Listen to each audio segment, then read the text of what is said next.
Imagine wielding the power to decide who lives and who dies. I mean, what would you do with it? Would you become a god? Or maybe a monster? Today, we're diving headfirst into a stack of sources that explore one of the most compelling and frankly chilling thought experiments in modern fiction, the Death Note universe. We've got a fantastic, really comprehensive chronology here. It maps out pretty much every twist and turn, every major character, and every crucial timeline you need to know. Our mission for you today, well, it's to unpack the intricate lore, clarify the often conflicting timelines, because believe me, there are a few, and reveal the surprising unwritten rules that govern this world.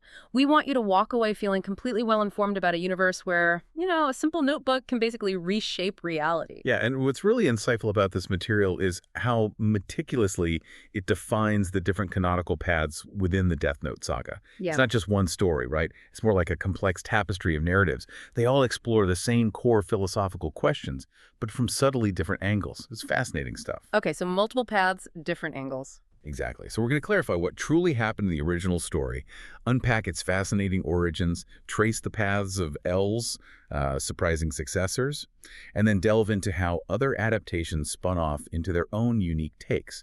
It's quite a journey through ambition, morality, and ultimately the profound consequences of absolute power. Sounds like we have a lot to cover. Let's get started.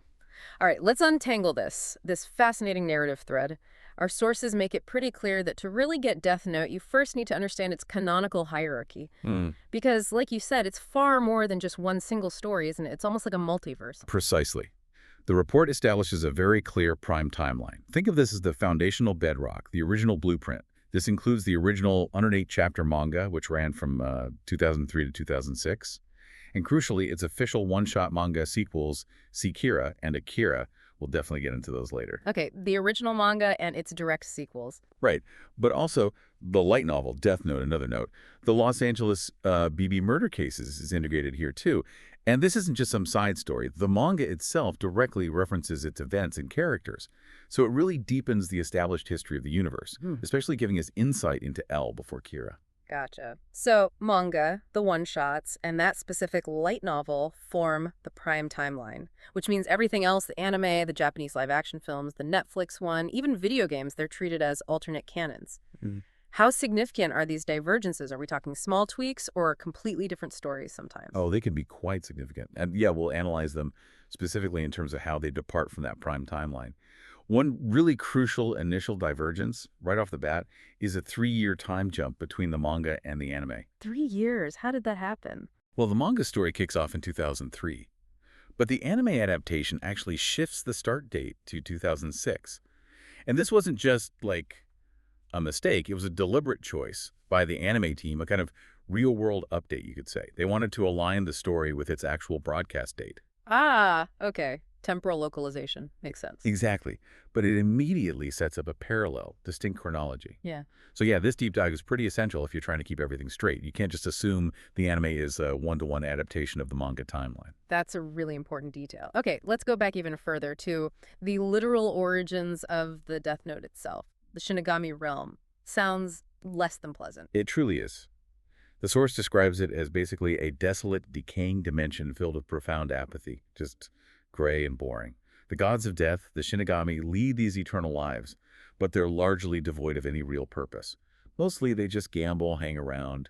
They only really interact with the human world to extend their own lifespans by writing human names in their death notes. That's their main function, survival. So they're not exactly arbiters of justice or anything. Not at all. This fundamental lack of purpose, this apathy in the Shinigami, it sets up a really stark contrast with Light Yagami later on.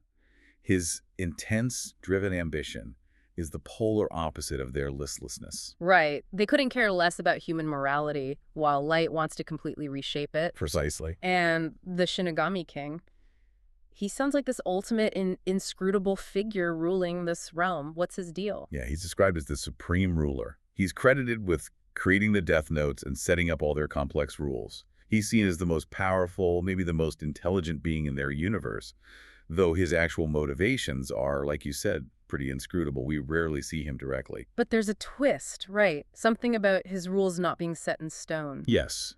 This is fascinating. The Akira one-shot, which we'll discuss later, reveals that the Shinigami King's laws aren't actually immutable. Human actions, especially something as audacious as selling a death note, can actually force this supreme deity to create new rules. Wow. So humans can actually influence the divine laws. It suggests exactly that. The gods themselves are reactive, almost compelled to adapt to humanity's unpredictable ingenuity and, frankly, audacity. It makes them seem a bit less all-powerful than you might think. That's a huge implication. That's not just a static rule book. What about the rules themselves? Yeah. They're notoriously complex, right? Even for the Shinigami. Oh yeah, the report highlights that complexity. Many Shinigami themselves apparently don't know the full set of rules. Yeah. It's definitely not a simple instruction manual. And then there are the Shinigami eyes. That trade-off seems critical. Absolutely critical. The ability to see a human's true name and their remaining lifespan, but at the cost of half of your own remaining life. That's a massive price for a human. It really underscores the incredibly high stakes for anyone who makes that deal. And again, it showcases the Shinigami's detachment from human mortality. Life is just a number to them, something they can bargain with. Okay, so long before Kira ever appeared on the scene, the groundwork for his eventual opposition for L was being laid, and it was happening in a really unexpected place. This orphanage called Whammy's House in England, what was its purpose? Right, Whammy's house in Winchester. Yeah. It was founded by this wealthy inventor and philanthropist, Quillish Whammy. Most people only knew him as Watari, L's handler. Its core purpose was essentially to find and cultivate the next generation of brilliant minds, specifically to produce a worthy successor to the world's greatest detective, L. So, like an intellectual incubator. Exactly, an intellectual hothouse, designed specifically to engineer genius to find these incredibly bright kids and train them to solve the kind of massive, complex problems that L himself tackled. A truly unique setup. And L himself? He sounds like a total enigma, even within his own origin story. What do we know about his early life? He really is. The sources say L was brought to Whammy's as a child after Whammy discovered his incredible intellect, and he just quickly surpassed all expectations, solved something like over 3,500 difficult cases, earned the titles of the world's top 3 detectives simultaneously. L, Arola, Coyle, and Deneuve. He held all 3 top spots. Yeah, he'd use Coyle and Deneuve as aliases, strategic tools to mislead rivals or handle multiple things at once. This almost mythical status, this omniscient presence, it's key to understanding the immense pressure on his potential successors. They weren't just supposed to follow him, they had to somehow surpass him. An almost impossible task. And this intense pressure, this successor grooming process, it had some really dark consequences for the first candidates, didn't it? It wasn't exactly a nurturing environment for everyone. It really wasn't, and this context is crucial for understanding Nier and Mello later. The first generation of L's designated successors, they were labeled A and B, and they both met tragic ends. A actually committed suicide, couldn't handle the immense psychological burden of trying to become the next L, and B, who would later become the killer known as Beyond Birthday, developed this dangerous obsession with surpassing L. It led him down a really dark path, and he eventually left the orphanage entirely. So institutional trauma, basically. Pretty much. It sets this grim precedent. It suggests the role of L's successor was almost like a cursed chalice. And it gives us crucial context for the later rivalry and the sometimes extreme methods of Nier and Mello. You can see their fractured relationship as almost a direct consequence of this system that had already broken its first 2 subjects. That adds a whole new layer. Okay, let's talk about that pre-Kira case you mentioned, the Los Angeles baby murder cases. This sounds critical, not just thematically, but for L's later understanding of the supernatural. Who was Beyond Birthday? So, Beyond Birthday, or BB, was B from Whammy's house. That makes his conflict with L intensely personal, almost like a twisted family feud within the institution. His goal was terrifyingly specific. Create a series of murders so complex, so bizarre, that even L couldn't solve them. He wanted to prove his own intellectual superiority over the master. Trying to out LL. Exactly. The whole case is actually recounted years later in the story by Mello, who really emphasizes its importance in L's history. He paints it as one of L's biggest challenges before Kira ever showed up. And the sources even give us the specific dates for the murders: July 31st, 2002, for the first victim, believed bridesmaid, August 4th for Quarter Queen, and August 13th for Backyard Bottom Slash. It was a really dark, intense case. And L brought in Naomi Misora, right? The former FBI agent who later played such a tragic role in the Kira case itself. Yeah. How did she get involved here? Yeah, on August 14th, 2002, L, working remotely as usual, contacted Naomi Misora, who was on suspension from the FBI at the time. He recruited her to be his eyes and ears on the ground in L.A., and while investigating, she actually encountered Beyond Birthday himself. He was disguised as this really bizarre private detective named Ryuzaki, an alias L himself would famously adopt later on. Wait, BB used L's future alias first. It seems so, yes. Yeah. A very deliberate taunt. By August 22nd, Mizora, who was unknowingly working alongside the killer, managed to decipher the clues. She realized Ryuzaki was the murderer, just as he was attempting to stage his own death to complete his challenge to L. She foiled his plan and apprehended him. Closed the case. But here's the really wild part. Beyond Birthday was born with Shinigami eyes. He could see names and lifespans naturally without ever needing a death note. Born with them. Whoa. Okay, so this explains something crucial about L later on, right? His quick acceptance of Shinigami when Mia mentions them. It's exactly. This prior encounter with genuine supernatural abilities helps explain why L seemed uncharacteristically quick to accept the idea of Shinigami when Misa blurted it out on those Sakura TV tapes years later. L's investigation into Kira wasn't his first brush with the supernatural. It was his second, and obviously far more dangerous one. It prepped him in a strange way. That makes so much sense. Yeah. And tragically, Beyond Birthday later died on January 21st, 2004. He became one of Kira's early unnamed victims in prison. Killed by the very power he was trying to emulate in a way. Right. It kind of foreshadows the devastating reach of the Death Note, even before Light Yagami really ramps things up. Okay, so now we get to the core of it. The moment everything pivots, our sources pinpoint November 28, 2003 as the day it all changed.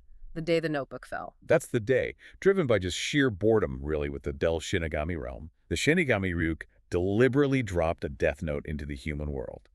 And interestingly, this specific notebook didn't even belong to Ryuk originally. It belonged to another Shinigami named Sido, who actually comes looking for it later. Huh, okay, so Ryuk stole it, or just borrowed it indefinitely. More like just picked it up when Sido wasn't looking, maybe? Yeah. Anyway, it lands on the grounds of a Japanese high school, and it's found by Light Yagami. Brilliant student, top of his class, but also deeply cynical and, frankly, bored with the world as it is. And he doesn't just dismiss it as a prank. He's skeptical at first, sure, but he decides to test it. He writes the names of two criminals he sees reported on the news, Kuru Otoharada and Takuo Shibumaru.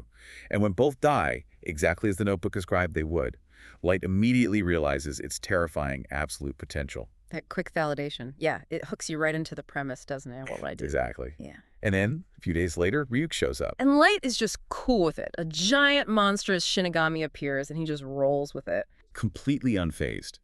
It's actually shocking how calm he is. On December 3rd, Ryuk appears before him, explains the basic rules, clarifies he's just a neutral observer, only there because he's curious, basically wants front row seats to the show.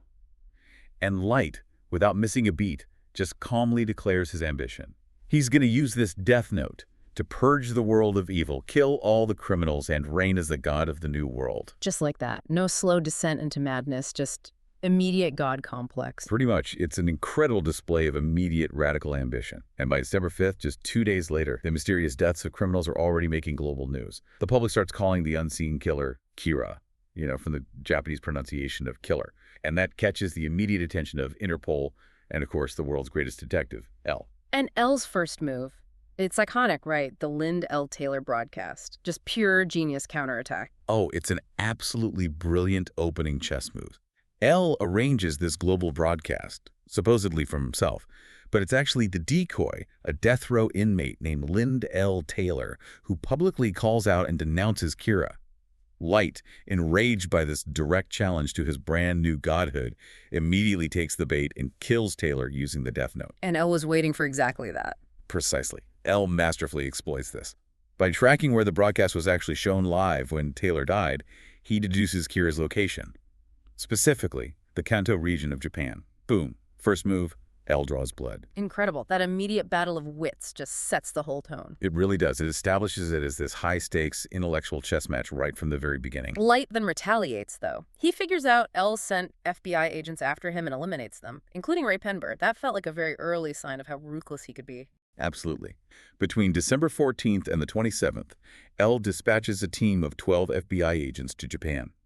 Their mission is to investigate members of the Japanese police force and their families, suspecting Kira might be among them. Light very quickly deduces he's being tailed by one of these agents, Ray Penber. In this chillingly masterful display of manipulation, Light engineers a bus hijacking scenario. He uses it to force Penber to reveal his identity, then turns Penber into his unwitting pawn. using Pember to kill the others. Exactly. He coerces Pember into writing down the names of all 11 of his fellow agents on pieces of the Death Note before killing Pember himself. It's an early, absolutely devastating demonstration of Light's strategic genius and his chilling willingness to sacrifice anyone. Which brings another tragic figure into the mix.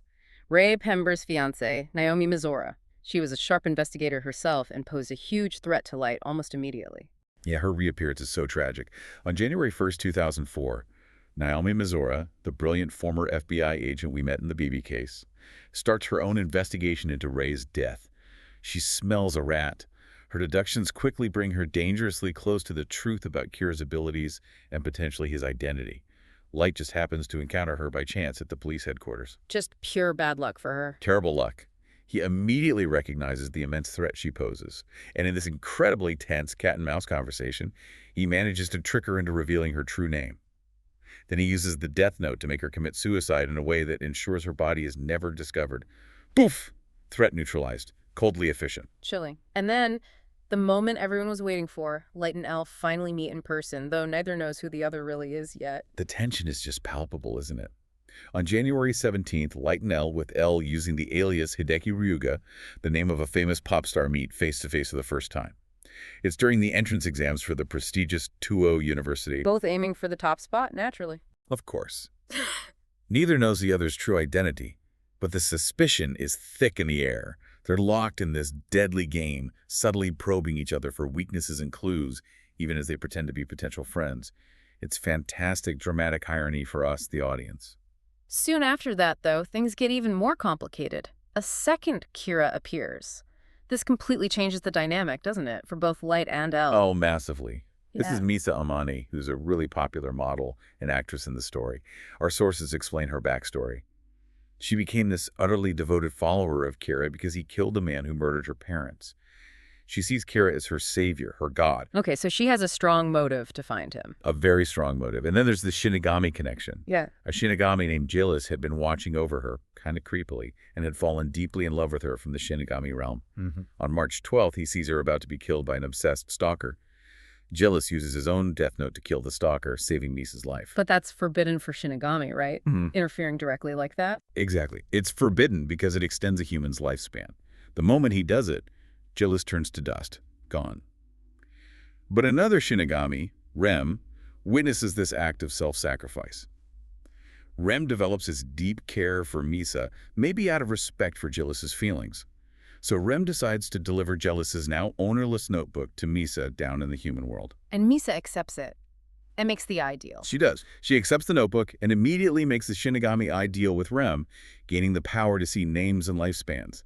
Now she has the tool and the ability to find the original Kira. And Misa doesn't exactly keep a low profile with her new powers, does she? She makes a big splash. Not at all. On April 18th, Misa, operating as the second Kira, uses Sakura TV to broadcast these cryptic, frankly quite reckless messages. She's trying to get the original Kira's attention. In the process, she kills several people who try to interfere or who criticize Kira, including a member of L's own task force, Hirokazu Ukita. She's much less subtle than Light. And she finds Light pretty quickly with those eyes. Very quickly. By May 22nd, 25th, using her Shinigami eyes, she spots Light in public. She knows it's him because, crucially, she can't see his lifespan above his head, the telltale sign of another Death Note owner. She then confronts him at his home, basically throws herself at him, pledging her unwavering loyalty and love. Which must have been complicated for Light's carefully controlled life. Extremely complicated. This introduces an entirely new, unpredictable, and highly emotional element into the game. And emotions are something L traditionally struggles to account for in his logical deductions.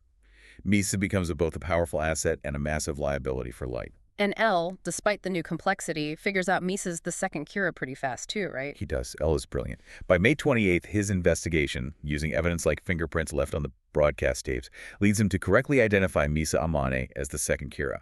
He has her captured and detained, putting her in a very precarious situation. And this forces Light into his most elaborate and riskiest plan yet. He has to save Misa, clear his own name, and somehow outwit L all at once. Which leads us into the Yotsuba conspiracy arc. This part feels like a unique moral experiment within the story, doesn't it? What does it show us about Light without the notebook? It really does. Our sources highlight this as a crucial point. It explores what Light Yagami might have been without the corrupting influence of the Death Note. In his memory-wiped state, when he temporarily gives up the notebook, he's depicted as this virtuous, empathetic, brilliant young man. He's genuinely horrified by Kira's actions and dedicates himself completely to helping L catch the new Kira. So it suggests his evil wasn't innate. It strongly suggests that yes, that his evil wasn't inherent, but a direct result of the absolute power the notebook provided. It fundamentally altered his moral fabric. It's a compelling what-if scenario woven right into the main plot, forcing you to question the true source of his descent. Okay, so how does he actually engineer this memory wipe? It sounds incredibly complex and requires perfect timing. It's a plan of incredible foresight and risk. From June 1st to 7th, Light devises this intricate scheme. First, he has Misa forfeit ownership of her death note, Jealouses. Then he buries his own notebook, Cetos, and arranges to also forfeit ownership under specific circumstances. When they forfeit ownership, all their memories of being Kira are instantly erased, as per the rules. But he needs the killings to continue, right, to prove their innocence. Exactly. Before relinquishing his own notebook, he instructs Remisa Shinigami to give his notebook to a specific type of person, someone greedy and powerful who would use it for selfish gain. Rem follows his instructions perfectly, giving Sido's notebook to Kyosuke Higuchi, a high-ranking executive at the powerful Yotsuba Group Corporation. Higuchi then forms a secret committee with 7 other Yotsuba executives. They start using the Death Note to eliminate business rivals and consolidate corporate power, becoming the new Kira purely for profit. And with these new Kira killings happening while Light and Misa are locked up, L has to let them go. He's forced to, yes. From July 23rd onwards, L has to release them. But he remains deeply suspicious, especially of Light, which leads to that iconic situation where L keeps Light physically handcuffed to him, 247. Talk about close proximity investigation. Right, and the amnesiac Light, genuinely believing he's innocent, joins L's investigation. He applies his incredible intellect to hunting this new corporate Kira, and working together the irony, they eventually identify Higuchi.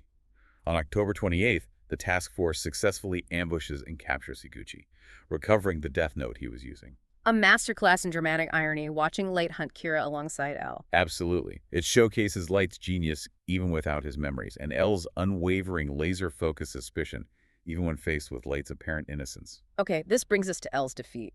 Arguably the most shocking, maybe controversial turn in the whole Prime timeline. How did the brilliant L, who seemed untouchable, finally fall? Felt like he was so close. He was close. And our sources pinpoint exactly why he failed. It wasn't a failure of logic.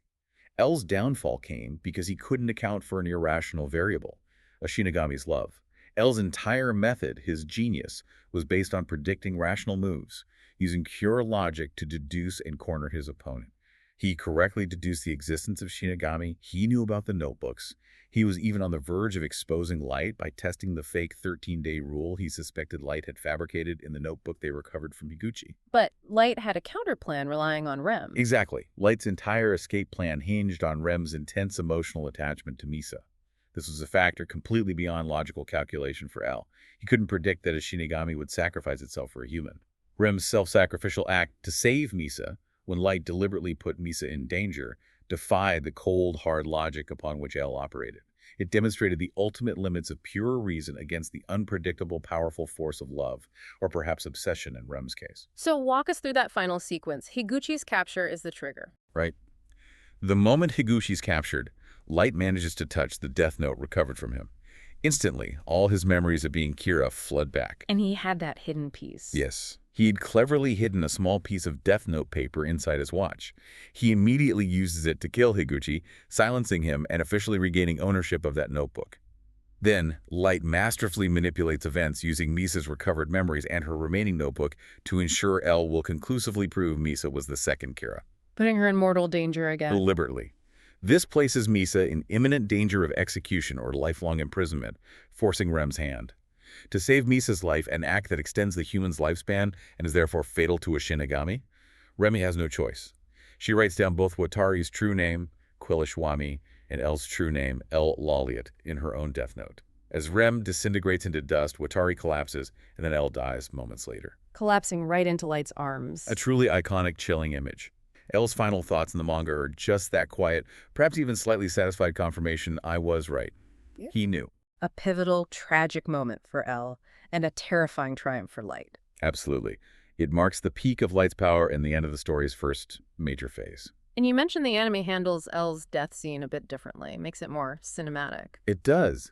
The anime adds several original scenes just before L's death that really enhance the emotional weight and the complex relationship between him and Light. There's that poignant rooftop conversation they have in the pouring rain, which feels almost like a final unspoken goodbye. And there's also a very symbolic scene where L gently washes Light's feet. It's a direct biblical allusion to Jesus washing the feet of Judas, his betrayer. Really heavy symbolism there. Wow, yeah. And his actual death in the anime is portrayed silently. He just collapses, and his eyes reflect Light's triumphant, almost mocking face. It offers a more somber, perhaps less pathetic demise for L compared to the manga's sudden collapse. Gives him a more dignified, visually powerful send-off. Okay, so L is gone, Watari is gone. Light has effectively won that battle. The prime timeline narrative then jumps forward 5 whole years. What happens during this period? What's the world like with Light seemingly unchallenged, acting as both Kira and L? This is a really fascinating period for you, the listener, to consider. What are the real implications of unchecked power? What does a world saved by Kira actually look like? Well, Light Yagami successfully assumes the identity of L. He becomes the de facto leader of the global Kira investigation, essentially hunting himself, which gives him incredible cover. With no genuine opposition left, he acts with absolute impunity. Under his reign as Kira, global crime rates plummet, the sources say, by over 70%. Wars supposedly stop. So on the surface, it seems like his plan worked. On the surface, maybe, but it's a peace enforced by terror. And during this time, cults dedicated to worshiping Kira as a literal god begin to emerge worldwide. It paints this chilling picture of a world where a self-proclaimed god of justice creates this perverse, terrifying kind of peace, maintained entirely through fear and mass murder. A truly totalitarian global order. But L had successors waiting in the wings back at Wami's house, right? Nier and Mello. How did they enter the picture, and why were there 2 of them? That seems unusual. Right. Eventually, the news of L's death reaches Wami's house, delivered by Roger Ruvi. L's designated successors, Nier and Mello, are informed. Now, the introduction of 2 successors was actually a very deliberate creative choice by the series creators. They wanted to avoid just repeating the exact same LVS Light dynamic.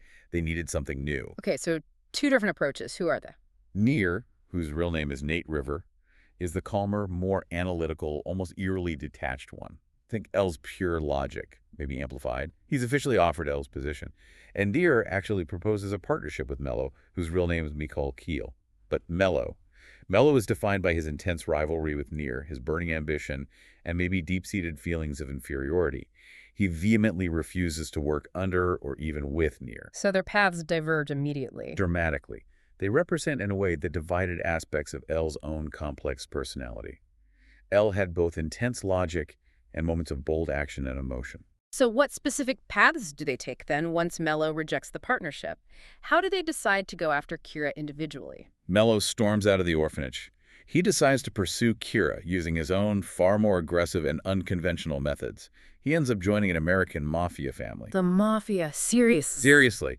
He quickly seizes control of it and plans to use their criminal resources, money, manpower, connections to acquire a death note and defeat Kira before Nier can. It's all about beating Nier for him. Nier, meanwhile, takes the more official route.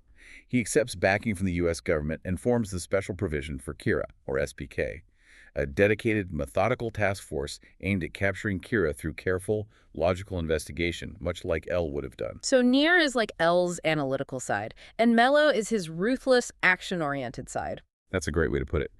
Nier embodies L's detached, almost cold, analytical genius, and even his social awkwardness.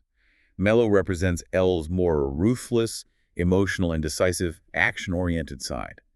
And their inability to cooperate, stemming from Mello's pride and Nier's, well, nearness. That's their fundamental flaw. They are, in essence, incomplete successors on their own.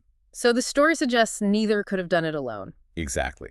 The narrative really demonstrates that it's only through the unwilling synthesis of their actions, Mello's reckless emotional gambits creating chaos, combined with Nier's cold logical exploitation of the fallout from that chaos, that they can ultimately achieve what L himself couldn't. Wow. It really raises that question, doesn't it? Can you actually split genius like that and expect it to work? A really central question for the second half of the story. Okay, so Mello makes the first major move in the successor war, and he hits Light where it hurts, personally. It's a very bold, very dangerous opening gambit from him. Extremely bold.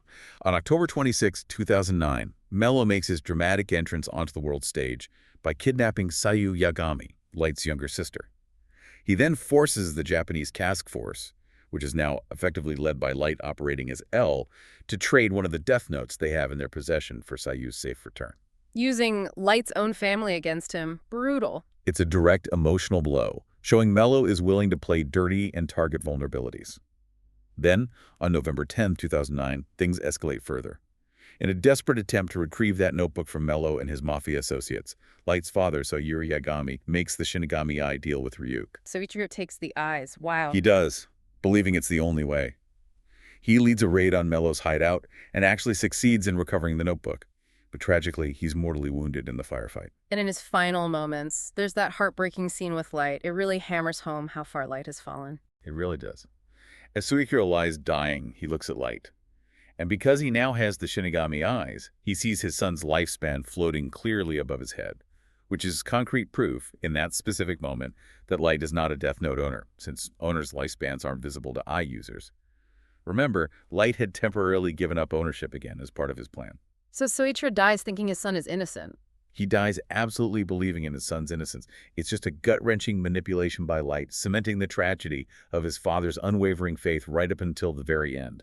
It's maybe Light's cruelest act. Yeah, that's hard to watch. Okay, so Mello now has critical knowledge about the notebooks, maybe even saw some Shinigami during the raid. Light has to adapt again, right? Set up a new system, find new pawns. Yes, Light realizes he needs more layers of insulation. He needs someone to act as Kira without direct contact. So he selects Teru Mikami. Mikami is this zealous prosecutor, almost psychotically devoted to Kira's cause, a fanatical worshiper. Light chooses him to act as the new hand of Kira, sometimes called ex-Kira. How does he communicate with him? To communicate Mikami's instructions, and also to further manipulate public opinion, Light enlists his former university girlfriend, Kiyomi Takada. She's now a prominent news anchor. He makes her Kira's public spokesperson. These choices show Light adapting his strategy again, setting up these complex layers of deception, using others as instruments, still believing he can control every single piece on the board. Believing he's infallible, which leads us hurtling towards the final confrontation. Mello, despite his methods, makes one last, almost sacrificial move that ends up being the key to unraveling everything for Light. Mello's final act is crucial. On January 26, 2010, Mello, having deduced the link between Takada, Kira's spokesperson, and the new Kira, Mikami, makes his final, incredibly audacious move. He kidnaps Kiyomi Takada, right out from under Light and Ear's noses. And this single act, this unpredictable, highly emotional action, this is what ultimately unravels Light's meticulously logical, carefully constructed plan. Well, Takada, following Light's prior contingency instructions and using a hidden piece of Death Note paper she carried, kills Mello while she's held captive. But now Takada knows too much, she's been exposed. Light sees her as a liability. So he ruthlessly kills her too, using his own Death Note scrap to make her set fire to her location, destroying all evidence, including Bella's body. Brutal efficiency to the very end. Absolutely relentless. It highlights Light's absolute commitment to victory no matter the human cost. Loose ends must be tied up. And then the crucial mistake. The one slip-up that brings the whole thing crashing down. It wasn't even Light's mistake directly, was it? No, and this really speaks to that question. Can even a genius like Light account for every variable, especially the independent actions of a zealous follower? Teru Mikami, the ex-Kira, seeing Takada kidnapped and believing Light might be unable to act, takes initiative. He sees Takada as a potential threat, or maybe just feels the need to act decisively in Kira's name. So he deviates from his incredibly rigid, predictable daily routine. He goes to his bank's safe deposit box early to retrieve the real Death Note, intending to kill Takada himself, just to be sure. And Nier's team saw this deviation. Exactly. This slight break in Mikami's clockwork pattern is observed by Nier's agent, Stephen Giovanni, who is tailing him meticulously. Giovanni, seeing Mikami access the real notebook, exposes the fact that the notebook Mikami usually carried was a fake, and this reveals the entirety of Light's final strategy to Nier. It's a moment of brilliant counter-detection, exploiting Mikami's fanaticism. Wow. One little deviation. Which brings us to the final showdown. The Yellow Box Warehouse. The endgame. On January 28th, the final confrontation takes place. Light gathers the remaining Japanese task force, and Nier brings the SPK to this abandoned warehouse. Light walks in supremely confident. He expects Mikami, hidden outside, to kill everyone present. Nier, the SBK, even the Japanese police, using the real notebook, leaving Light the sole survivor and victor. But Nier has the ace up his sleeve. He reveals his masterstroke. Thanks to Mello's kidnapping, forcing Mikami's hand earlier, Giovanni was able to not only locate the real notebook in the bank vault, but also to replace it with a perfect forgery created by Nier's team. So when Mikami, outside the warehouse, writes down everyone's names as planned, nothing happens. Silence. The ultimate checkmate. Nier then dramatically opens the fake notebook Mikami had been using. He reveals that the only name not written inside, among all the SBK and task force members, is Light Yagami's. Definitive proof. Exposed. Checkmate. Just brilliant deduction and execution by Nier, building on Mello's sacrifice. It's the ultimate intellectual victory, achieved through that combination of meticulous planning, counter-manipulation, and leveraging Mello's unpredictable disruption. So Light is exposed, utterly defeated. What does this mean for him? Our sources show a pretty fascinating divergence in how his story ends, comparing the manga and the anime. How do these different endings shape our view of him? They offer quite different final impressions, yeah. Mm-hmm. In the manga ending, exposed, cornered, his god complex shattering, Light has a complete and utter mental breakdown. He becomes desperate, pathetic. He even begs Ryuk, his Shinigami companion, to kill Nier and everyone else for him, just completely loses his composure. And Ryuk reminds Light of the promise they made right at the beginning. When Light's time was up, Ryuk could be the one to write his name in his notebook, and then he does it. Ryuk writes Light Yagami's name down. Light dies, a really pathetic, humiliating death right there on the warehouse floor, crying and screaming that he doesn't want to die. It's a stark, undignified, very human end. Wow. No glory at all. And the anime gives him a different send-off. The anime ending is significantly different, often seen as more cinematic, maybe more somber or tragic. After being exposed, Light doesn't immediately beg Ryuk. Instead, he's shot multiple times by a distraught Tuta Matsuda, one of the young officers who had admired him, acting out of pure emotional betrayal. Light manages to escape the warehouse, bleeding profusely. He finds a final resting place alone on this desolate industrial staircase. And as he lies dying, he sees this silent apparition of L looking down on him. A final wordless reckoning, perhaps. And Ryuk still writes his name. Yes, Ryuk still writes his name, fulfilling the promise. But it grants Light a quicker, quieter, more visually symbolic death. It's arguably more dignified, or at least less hysterically pathetic, than his manga counterpart's demise. It allows for a bit more reflection on his journey, maybe. Two very different feelings for his final moments. Okay, before we move fully into the legacy, let's quickly trace the notebooks themselves. Keeping track of which notebook is where is key, right? Our sources detail the chain of custody. Absolutely. Understanding the movement of these notebooks is crucial to appreciating the plot's intricate mechanics. Possession dictates so much. Let's break it down. First, there's Sito's notebook. This is the one Ryuk dropped. So it went. Sito Soro, Ryuk Light Yagami. Then Light gave it to Remyun, who gave it to Kyosuke Higuchi during the Yotsuba arc. Then it was recovered to the Japanese task force Yon before Light Yagami got it back. Then Mello's Mafia stole it. Sorikiri Yagami retrieved it for the task force, and finally Sito himself came back and got it back at the end. That one had quite the journey. Definitely saw a few owners. What about the second one, is Twice's? Right, Joseph's notebook. This is the one Misa got. So, Yeah. Jilus Remyo Misa Amani. Ryuk attached himself to this one when Rem died. Light buried it temporarily, then Misa got it back, and she passed it to Teru Mikami, ex-Kira. And crucially, this is the one Nier, and the SBK ultimately acquired and swapped with the fake in the final confrontation. So this notebook directly leads to the climax. Okay, and the third one, Rem's own notebook. Rem's notebook. This one had fewer owners. It went directly from Rem Cho to Light Yagami when Rem died writing L's name. It was then held in custody by the Japanese task force for a while before Light eventually reclaimed it. This notebook is the instrument of L's demise, making it incredibly significant. Got it. Each notebook has its own story, deeply tied to the character's fate. Exactly. They're not just plot devices. They're catalysts with their own histories. Okay, so Light Yagami is dead. Kira is gone. 1 year later, the manga epilogue checks back in.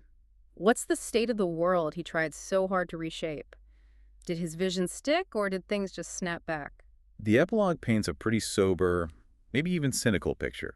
It subtly undermines Light's grand claims of having created a lasting utopia. Essentially, the world has largely reverted to its previous state. Crime rates, which had plummeted under Kira's reign of terror, are reported to be on the rise again. Old habits die hard, it seems. So no permanent change? Not really. Shuchi Aizawa becomes the new chief of the NPA, trying to hold things together. But even within the task force, there are lingering doubts. Duda Matsuda is shown privately, expressing uncertainty about whether they actually did the right thing stopping Kira. Was the Kira world, despite its methods, actually better? The question hangs in the air. And there's that final image. Yeah, the very final panels depict this cult of hooded figures on a remote mountaintop, continuing to worship Kira as their savior. It powerfully demonstrates that while the man, Light Yagami, is dead, his ideology, the idea of Kira, endures. It leaves you with that question. Did Kira truly fail? Or did his ideal just lose its human vessel, leaving a void the old world rushed back in to fill? A chilling thought. Then 3 years later, the See Kira one-shot happens. A new Kira emerges, but Nier dismisses him as cheap. How does Nier, now operating as L, handle this imitation? Yeah, this new individual pops up using a death note they somehow acquired, but their targets are different. They kill elderly people and others who express a wish to die, trying to frame the acts as mercy killings. Nier, now officially L, is informed. But he doesn't launch a massive investigation. He recognizes this isn't the same level of threat or intellect as the original Kira. Instead, he goes on television and publicly condemns the See Kira, dismissing him as an abominable murderer whose actions are an insult to the original Kira's grand, albeit twisted vision. He basically says, "You're not worthy of the name." And See Kira. Distraught and humiliated by this public denouncement from the new L, See Kira uses the death note to commit suicide. Wow, so L's reputation alone was enough. It really shows the immense psychological power and reputation associated with the title L, even after the original's death. And it suggests that merely having a death note doesn't make you Kira. Okay, now we get to the Akira incident in 2019. This feels like a significant evolution, shifting the death note from a tool of personal ideology or twisted mercy to a geopolitical weapon. Tell us about Minoru Tanaka. Yeah, the Akira one-shot really demonstrates a major evolution in how the Death Note's power is perceived and crucially utilized. It feels very modern, very 21st century. While Light used it to enforce his specific, rigid morality and See Kira for that misguided mercy, Minoru Tanaka does something completely different. He divorces the notebook from its killing function entirely. He treats it as a pure commodity, a unique, incredibly valuable object to be bought and sold on the open market. Selling the death note. Exactly. This transforms the conflict.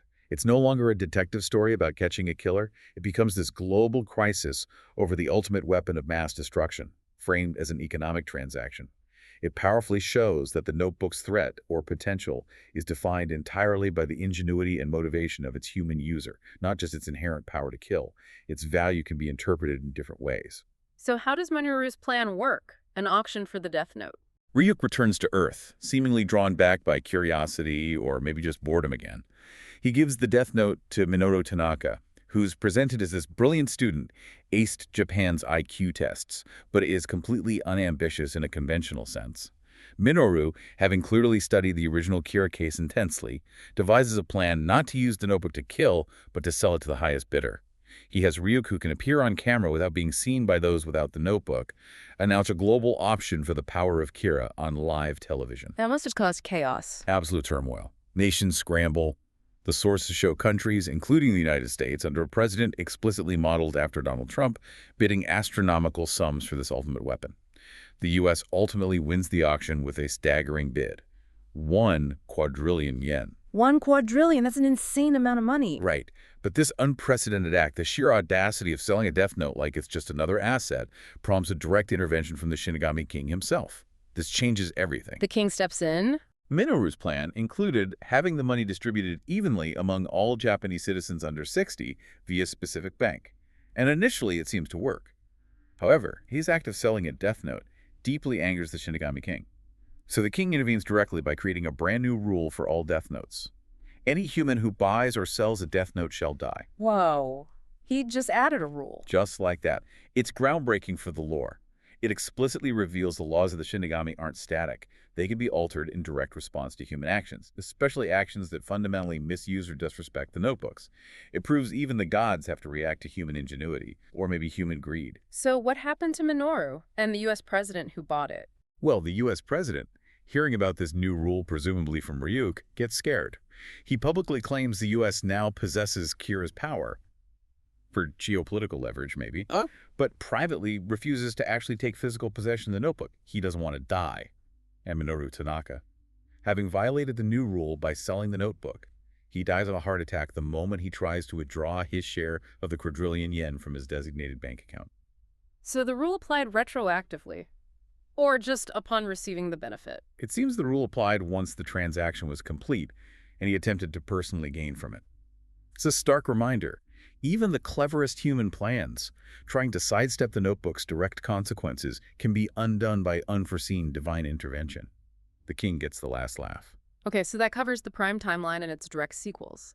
Now let's look at some of the major alternate canons. What are the most significant differences in the anime version, which, let's face it, is how many people experience Death Note first? All right, the anime is hugely popular. The primary divergence, as we touched on earlier, is that whole timeline shifting forward 3 years starting in 2006 instead of 2003 just to match its broadcast date. Narratively, the biggest changes happen in the second half, after L's death. That part of the story is significantly condensed in the anime. How so? What gets cut? A lot of the intricate investigative steps, the cat and mouse between Mello and Light, and quite a bit of character development, especially for Mello, gets streamlined or omitted entirely. Things like Mello's complex use as a spy within the SPK, or the details of him coercing the U.S. president, those details are largely glossed over or removed. So it's faster paced, but maybe less nuanced. Exactly. It results in a faster-paced viewing experience, but some critics and manga fans feel it weakens the characterization of L's successors. They don't get quite the same depth or strategic focus as in the manga. And, as we discussed, the ending for Light is quite different, that more cinematic, symbolic death on the staircase, which gives a different feel than the manga's ending. And Misa's ending. The anime also adds a final scene that strongly implies Misa Amani commits suicide after Light's death, likely jumping off a building. It provides a more definitive, tragic end to her story, whereas the manga leaves her fate slightly more ambiguous, though likely grim. Okay, what about the Japanese live-action films from 2006? They came out around the same time as the anime. How did they tackle condensing the Elvius Kira story? Right, the two films, Death Note and Death Note 2. The last name essentially condensed the entire Elvis Kira arc into one new, self-contained cinematic story. They had to make some significant changes for that format. One major change is the introduction of a completely original character, Shiori Akino, who serves as Light's girlfriend. Why add her? It seems it was to raise the personal stakes for Light in the film version. He ultimately sacrifices her, kills her with the Death Note to manipulate the task force and frame himself as a victim. It makes his ruthlessness feel even more immediate and personal in the film. Wow, and the climax is different too, right? L wins differently. Completely different ending. It's a fantastic twist unique to these films. L actually outmaneuvers Light by writing his own name in a Death Note. He schedules his death for 23 days in the future. By doing this, he makes himself immune to Rem trying to kill him to save Misa, since his death is already set. Light, completely unaware of this, walks into L's trap believing he's won. He confesses everything, thinking L is about to die. And then L reveals his gambit, and Ryuk, seeing Light has lost, writes Light's name down. So Al gets the ultimate victory, but at the cost of his own life on his own terms. Exactly. It's a fascinating twist where L finally outsmarts Light, not just through logic, but by embracing his own mortality and using the Death Note's rules against its owner. A very satisfying ending for L fans in that version. And that film series had spin-offs too. It did. There's L Changed the World from 2008. It's a spin-off set entirely within those 23 days L has left to live after writing his name down. It focuses on a completely separate bioterrorist plot, mostly disconnected from the Death Note or Shinigami, really just showcasing L's brilliance in a different kind of crisis before his time runs out. And a later sequel. Yes, Death Note. Light Up the New World came out in 2016. It's set 10 years after the last name.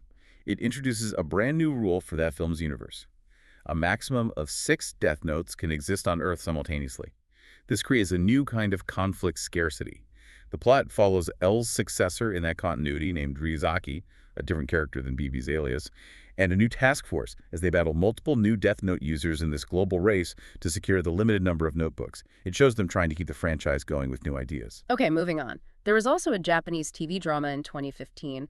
How did that version reinterpret the story and characters? It sounds like it made some big changes, especially to L's successors. Yeah, the 2015 TV drama, an 11-episode miniseries, offered a significant reimagining. The core story is there, but the characters are quite different. Light Yagami is portrayed as less initially confident, maybe more relatable or even sympathetic at the start, making his transformation into Kira feel perhaps more gradual or tragic. L, interestingly, is shown as more openly emotional and confrontational than other versions, less stoic. more outwardly intense. And Nier and mellow. That's the most drastic change. Nier is introduced much earlier in the storyline than in the manga or anime. And Mello. Well, Mello doesn't exist as a separate individual at all. Instead, Mello is presented as a violent alternate personality residing within Nier. This split personality is often represented visually by Nier interacting with a Mello puppet. Wow, mellow as Nier's split personality. That's a wild take. It's a very different psychological interpretation of their dynamic, focusing on internal fragmentation and conflict rather than external rivalry. A unique spin afforded by the longer TV format, perhaps. And finally, the 2017 Netflix film, the American adaptation. How radically does this one depart from the source material? It's pretty controversial, right? Oh yeah, it's probably the most radical departure. Yeah. The 2017 Netflix film shifts the setting to Seattle, Washington. The protagonist is renamed Light Turner. And this Light Turner is depicted very differently. Less of a cold, calculating mastermind, more of an impulsive, angst-ridden teenager who stumbles into the power. L is also significantly altered. He's shown as emotionally volatile, prone to outbursts, and controversially carries a firearm, which feels very out of character for L. And Misa's role. The character of Mia Sutton in the film is kind of a composite of Misa Amane and maybe even Kiyomi Takada. And interestingly, she's often portrayed as being even more ruthless and manipulative than Light Turner himself, sometimes driving the action more than him. So the core dynamic is flipped. Somewhat, yeah. The intricate psychological chess match that defines the original story is largely replaced by elements more typical of teen drama and horror thrillers. The film culminates in a completely original ending involving a complex series of manipulations, near-deaths, and double-crosses centered around the Seattle Great Wheel. It's really an example of a complete reinterpretation. Whether you see that as good or bad depends heavily on your perspective and attachment to the original. #tag conclusion. Okay, wow. We've covered the prime timeline, the Shinigami, Whammy's house, L's fall, the successors, the one-shots, the anime, the films, the drama, all these different threads. So after diving deep into all these different Death Note canons and timelines, what's the big takeaway? What's the central theme that resonates across all these different versions for you, the listener? Despite all the variations in plot, character, and even rules, one central theme remains incredibly consistent across the myriad canons and timelines of the Death Note universe. It's the corrupting nature of absolute power. The story, in essentially all its forms, serves as this profound, ongoing exploration of justice, morality, and fundamental human fallibility when confronted with something extraordinary, the divine ability to kill with impunity. And the Death Note itself, it's always presented as a neutral object, isn't it? Its capacity for good or evil or chaos is defined entirely by the human who picks it up. It reflects their desires, their flaws, not some inherent evil in the book itself. And Light Yagami's journey is the ultimate embodiment of that, right? From beginning to end, in almost every version. Absolutely. He's the core case study. The journey of Light Yagami, from this brilliant student who genuinely seems to believe he has a noble, if deeply misguided sense of justice, to becoming this manipulative, cruel mass murderer, it illustrates that universal truth perfectly. The power of the Death Note didn't make him a god. It just stripped away his humanity layer by layer, exposed the terrifying depths of his arrogance, his cruelty, his god complex. Whether he dies pathetically on a warehouse floor or more symbolically on a staircase, the end result is the same. The end result is the same. Downfall. And the same fate ultimately befalls everyone who tries to master the notebook and play God. From the obsessive Beyond Birthday trying to outsmart L, to the clever Minoru Tanaka trying to outsmart the system itself, they're all consumed by the power they sought to control. So if there's one ultimate, maybe unwritten rule of the Death Note, the one that seems to hold true across all these versions, what would you say it is? I think this consistency, this pattern of inevitable downfall across all the canons, reveals that ultimate unwritten rule. No human can successfully play God. The attempt to wield that kind of power, the power over life and death, it doesn't lead to divinity. It doesn't lead to a perfect world. It leads, always, to a tragic and inevitable fall, a loss of self, a destruction of one's own humanity. It reinforces the idea that this power is a burden that ultimately reveals not the strength of a god, but the profound flaws and limitations of humanity itself. Which leaves us and you with a final, provocative thought to chew on. Exactly. It raises that crucial question for you to consider. If you truly believed, deep down, that you could make the world a better place, if you were handed that notebook, that ultimate power, would you be willing to sacrifice your own humanity to achieve it, knowing this ultimate unwritten rule, knowing where that path almost inevitably leads?